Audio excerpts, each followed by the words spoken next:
Ako po si Police Colonel June Ibarra de la Torre, ang acting COP ng Makati City Police Station. Ito po yung ginagawa ko daily na umaga. After uminom ng maligamgam, nagtitimpla rin tayo ng coffee. And mahilig ako sa kape, in fact with kahit anong tinapay or pandesal. And habang nagkakape, nagkakaroon na rin tayo ng time. Sinasabay ko na rin ang aking pag-check sa mga documents na lalo na yung mga kailangan ng pirmahan para mailabas na. Tinitignan ko din kung gising na anak ko at kung pwede kong matapos. Kumustahin ko na rin ang aking mag-ama. Love you! Love you. Bye! Bye.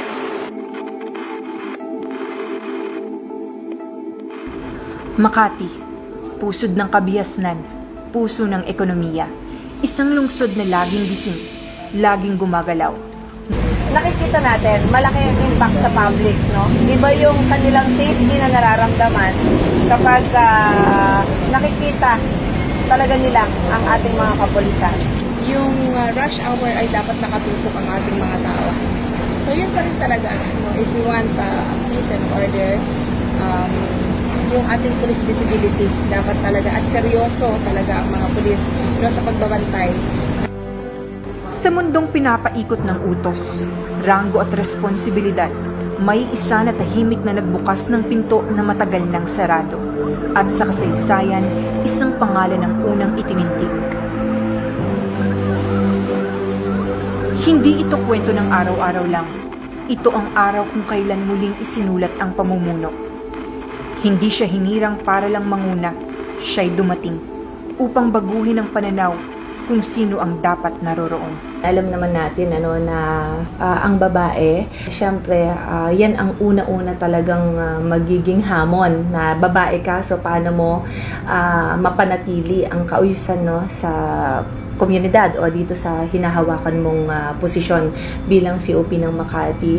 Unang-una pagdating ko dito kasi ay ang una kong inasikaso at tinignan ay ang moral and welfare ng mga personnel. Kasi naniniwala ako na kaya-kaya natin ang isang layunin kung unahin mo muna kung ano yung dapat para sa kanila. Chief Deputies, yung lieutenant na ron, at very aktibo sila.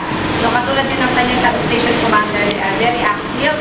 Kaya sobra talaga, binabouch ko yung kanilang, yung kanilang dedikasyon. Paano sila magbabantay, yung purpose nila na maging visible, kung sila mismo nahihilo din, tao lang din po tayo. So kaya ang ina-advise natin sa kanila is really to seek for yung medium na area and they can stay po doon. No? At least nakikita, visible pa rin sa mga tao. Nakikita pa rin nila yung 180 degrees, at least, di ba, ng yung mga in and out ng ating mga sasakyan o yung mga tao, yung ating mga motorista. Sa kauna-unahang pagkakataon, isang babae ang humawak ng pinakamataas na pwesto sa pulisya ng lungsod ng Makati. First time na magka-COP kami ng babae, una pong pinokos ni Ma'am is yung welfare po namin. As nanay siya, kagaya po nung celebration ng Mother's Day, na-highlight po niya yung mga mother na mag-celebrate kami. Maalalahanin siya, tapos maalaga rin sa amin. Gusto niya yung palagi malinis at saka maayos dito. Dedicated talaga siyang gawin yung position niya as acting chief of police ng Makati.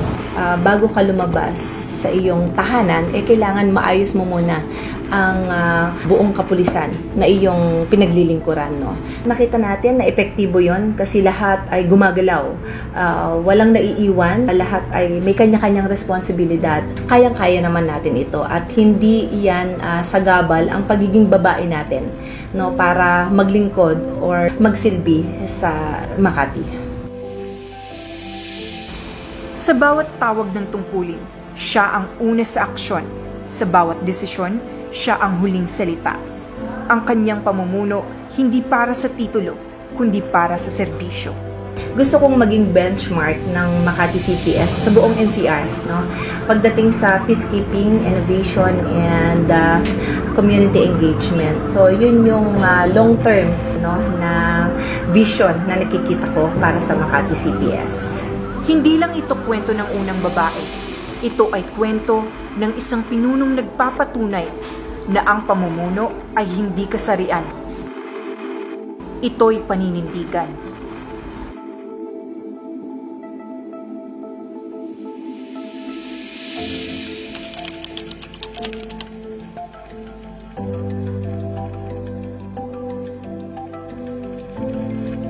Sa ating mga minamahal na Makatizen po at yung mga nais po na dumulog, open po ang aming FB page Makati City Police Station. Maaari niyo pong dalawin ito at para at least makita nyo at mabasa nyo ang aming mga announcement or yung mga safety tips, no? So please, we encourage everybody to please like, subscribe, and share po ang ating Makati City Police Station page, FB page. At pwede nyo rin po kaming tawagan sa aming hotline 0905-330-6480 or 0929-7936-525. Maraming salamat po at mabuhay po ang Philippine National Police.